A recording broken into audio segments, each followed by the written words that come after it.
Yo, welcome to Hard Pass. I am your host, Jacques Slade. Today on the show, Nike's finally doing pre-orders. Anthony Edwards is living it up in China. CBS News gets real lazy. The week's hottest release, and of course, we have our Hard Pass. All right, let's start the show with some hot takes. So Nike's doing pre-orders. Basically, hell's frozen over, pigs are flying, Big Boy and Whirlpool are collaborating on a washer-dryer combo. Yes, that's real, and Ron DeSantis has somehow managed to smile without looking like he's passing a kidney stone. We've got sneaker pre-orders, and nothing will ever be the same.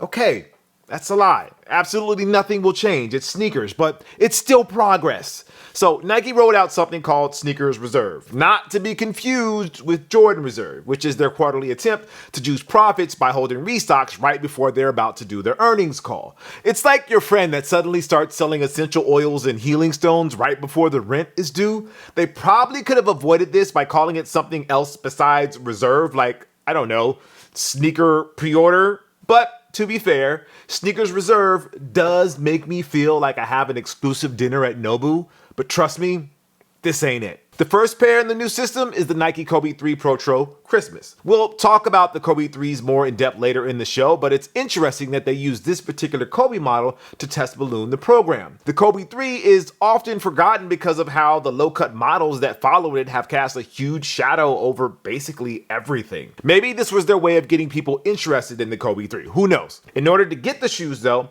fans had to scan a QR code that landed on the Sneakers Reserve page. From there, they would find an explainer telling them that Reserve is a way for everybody to get the sneakers that they want before they are made. As a bonus, we are actually helping Nike become a better company because they can gauge interest through pre-orders. So if we're not being generous, not only are we giving Nike money for products we won't see and wear for months ahead of time, we're also paying for the privilege of them selling our buying habits to the NSA. Side note, I have no proof that Nike is selling our data to the NSA, but it was funny in my head, and so I said it anyways. The pre-order was only for a limited time, and the purchases were capped to one per Nike account. Now, this isn't the first time that Nike has actually had pre-orders. They tried to make it happen through their Web3 platform, .swoosh, in their collab with Artifact. I think Nike forgot the part where people don't want to do all sorts of extra to get their sneakers.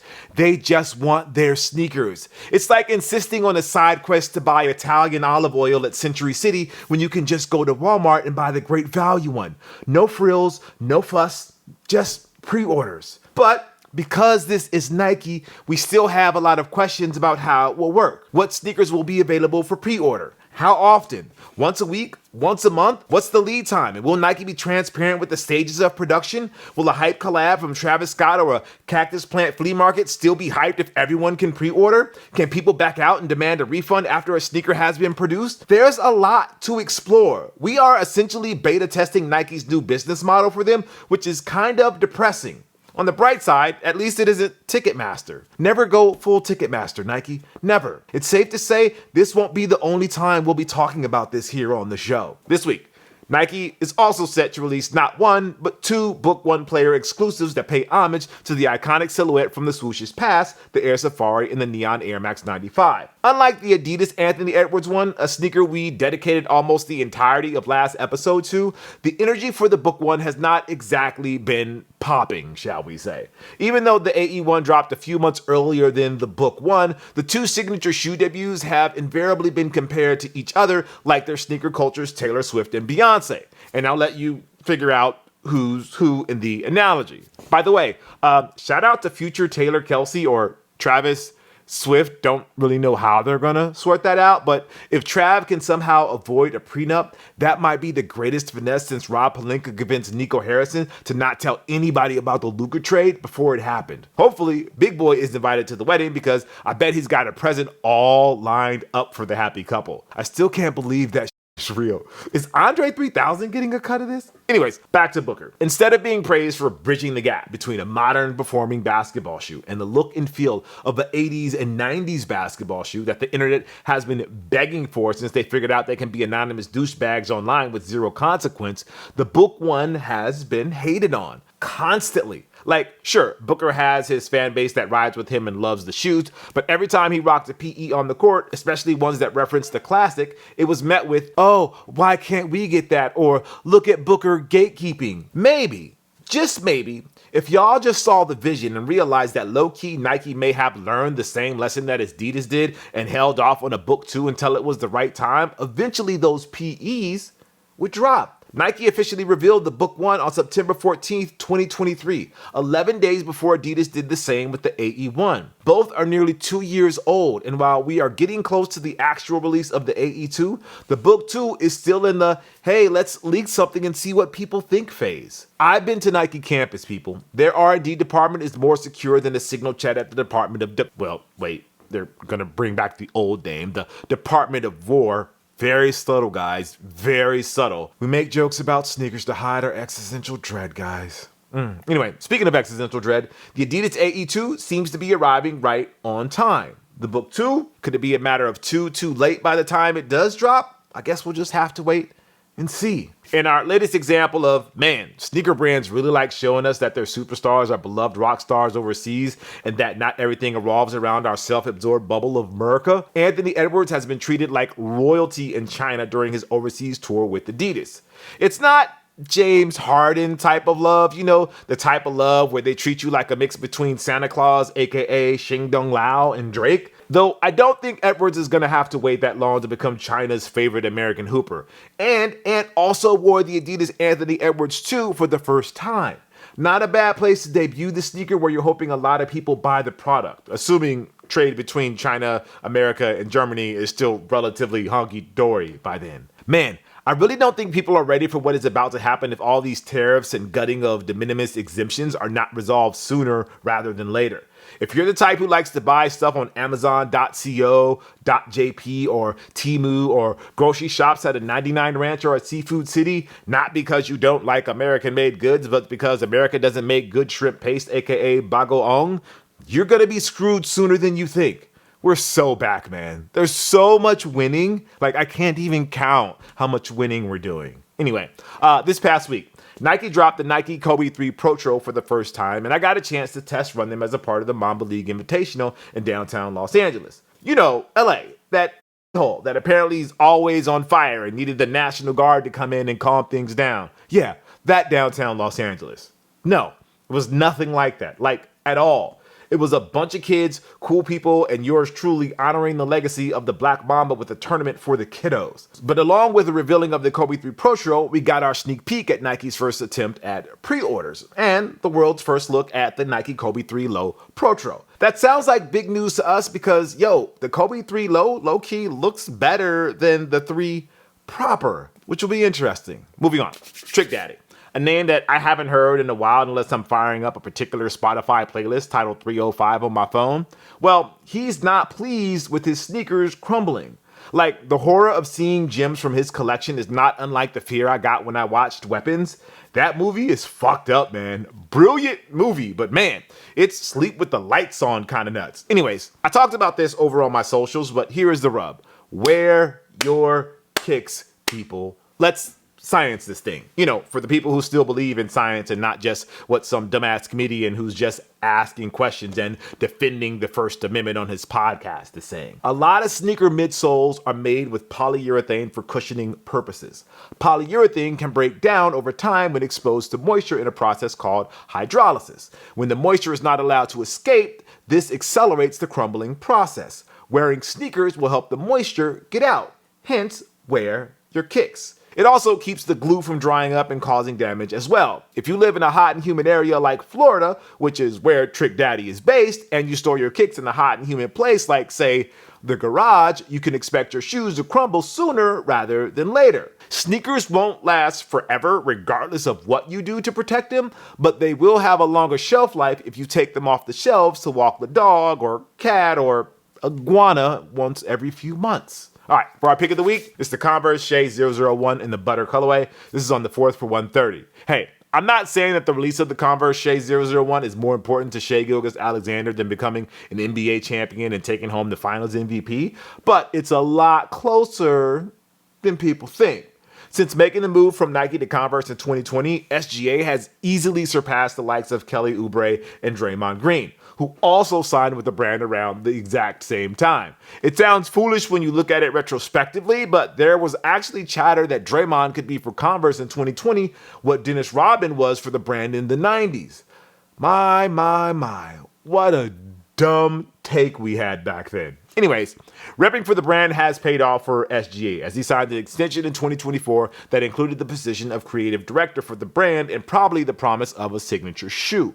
All these months later, we are now on the precipice of the launch of SGA's debut sneaker, the Shea 001 in a butter colorway that has a lot going for it, one of which is its versatile look that can work for both on and off the court. Debut colorways of new signature shoes always do well at retail. What I'm going to be watching post-butter is whether or not future colorways can carry the same interest. So, top 500 Overwatch player LUKA Doncic, ever heard of him, is getting a taste of what it's like to be a member of the 17-time world champion and one-time NBA Cup champion Los Angeles Lakers. After years of grinding through the ranks and hinting at his love of the game, he's finally part of an Overwatch for the launch of Season 18 with LUKA-themed skins and loot boxes, along with getting to use his builds. Just gonna attribute his inclusion to his Laker affiliation?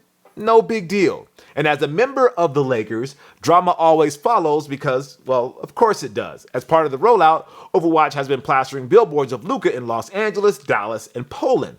Those billboards in LA were actually featured at the Mamba League Invitational in downtown last week, but also Dirk Nowitzki's way by American Airlines Arena. Thought that was kind of weird since Mavericks management was so caught off guard by the reaction to the LUKA trade that now they're trying to scrub him from existence like those Epstein files, but turns out the Mavs just had an off day because they did ask the people who put those signs up to move them far away from the arena.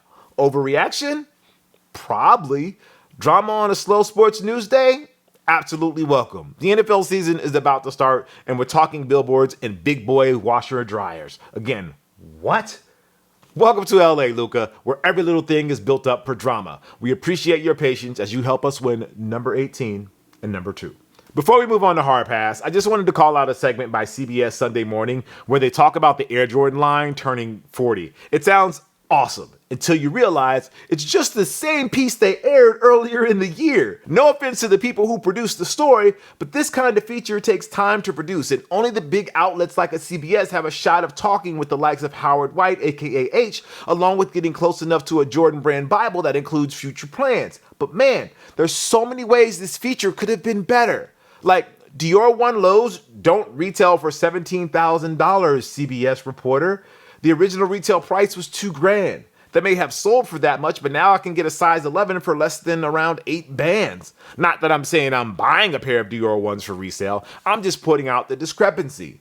You could at least just, Google it. That's like reporting that McDonald's burgers cost $500. Unless you're at LAX, in which case, fair. Anyway, it's time for this week's Hard Pass. We'll take a look at something in the culture that just needs to go, like Caitlin Clark's logo. Oh boy, here we go. Caitlin Clark's signature logo has arrived. Man, Nike is really playing the long game with us, huh? Come on, guys. You have to drop the shoe someday, right? You're going to want the money from all those chuds who don't actually watch women's sports but love to swoop in and talk about it in the most disingenuous way possible. Because eventually, they're going to get tired of supporting Caitlin and turn on her once she shows even the slightest hint of progressive thought, like fangirling out every time she sees her basketball hero, Maya Moore, a black woman. The nerve of her, right? Out of here with that stuff. But hey, Nike, I know you're a business, man. Get that cash from the bros while you can is all I'm saying. Okay, now let's actually talk about the logo. I like it. I posted a reel earlier this week about how it connects her to the world, yes, even the chuds, and the game-changing influence she has been for the past few years. Go watch that on my socials at Cousteau. Meanwhile, co-writer hates the logo with the intensity of 1,000 primetime Fox News monologues, okay?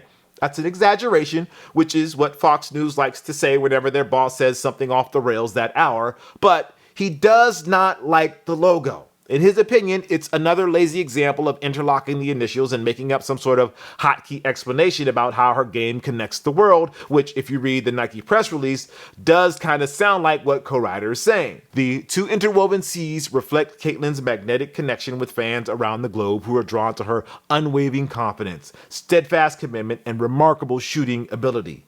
Tucked between the larger letters is a smaller, hidden C that represents how Caitlyn's game was built from the inside out, a product of her passion for the sport, relentless drive, and constant pursuit of perfection. Okay, that does sound like a description you would find on Gwyneth Paltrow's site trying to justify $400 candles. I'll give you that much, co-writer. And you're also right, it does kind of look like a cardboard tube with cutouts. Harsh, but accurate. His other critique is that it looks like an old school logo of a television station, a Gucci knockoff, or a cell phone carrier that has to show you a map of their coverage around the country to prove that they actually legit and no, you really can get internet when you go to Riverside, you'll be fine. But actually what bothers him is the whole thing with the initials and the jersey numbers as logos. What makes a logo like the Jumpman so special is their aspirational quality. You can't fly through the air like the majestic celestial being that Michael Jordan has become to a generation of LeBron haters, but you can imitate the pose and pretend you're MJ for a brief second as you jump over your dog. Ken Griffey Jr. has one of, if not the sweetest and smoothest baseball swing of all time, and it's captured perfectly by his Swingman logo. Tiger Woods' new Sunday Red logo was widely ridiculed when it was first revealed, but the clever use of tiger stripes to count his major wins is low-key brilliant. In his opinion, Caitlin Clark's logo doesn't even surpass the signature logos of A'ja Wilson and Angel Reese that came out this year. Better than Breanna Stewart's and maybe on the level of Sabrina Ionescu's stylized S that does look like the S in Slam magazine, so basically mid in his eyes. Over a decade ago, when Steph Curry was about to revolutionize how the game of basketball was being played, he signed with Under Armour. The brand had an opportunity to create a logo that would bring Steph's game to the masses and make him an aspirational figure in the same way that Michael Jordan was for Nike. Instead, they used his initials and made tweaks to it so you could make out the number 30 as well. Just a major fumble all around. They made up for it years down the line with the Curry brand logo that highlights Steph's greatest strength, but it was too late by then. What co-writer is saying is that if Nike believes in Caitlyn the way the fans and chuds alike believe in Caitlyn, they should have made her the next Jumpman and Swingman by becoming the first Shoot Woman. Okay, maybe let's do Logo Woman since she has logo range. Now that the logo is out of the bag, is it too late for Nike to change course? No. Like Whirlpool pivoting and giving us Andre 3000 deep freezers. Get it? It'd be ice cold like that song. Okay? You know, maybe we killed this bit a little bit. Anyways, Curry brand is so much better as they've gotten away from the SC30 and UA branding on Steph's shoes. Michael Jordan had the Wings logo before everything changed with the Jumpman and the Air Jordan 3. Maybe the Nike Caitlin Clark 1 can use the CC logo the same way MJ used and continues to use the Wings logo as a symbol of the early days. There's still time, Nike. The earlier they do a Clark Logo Woman rebrand, the better we think the long-term potential will be. All right, that's going to do it for the show. Thank you guys for watching Hard Pass. I am Jacques Slade. I'll see you next week. If you'd like to possibly be featured in a future episode, leave a short message, your socials if you want, no more than 30 seconds. All right, I'll see you next week. Peace.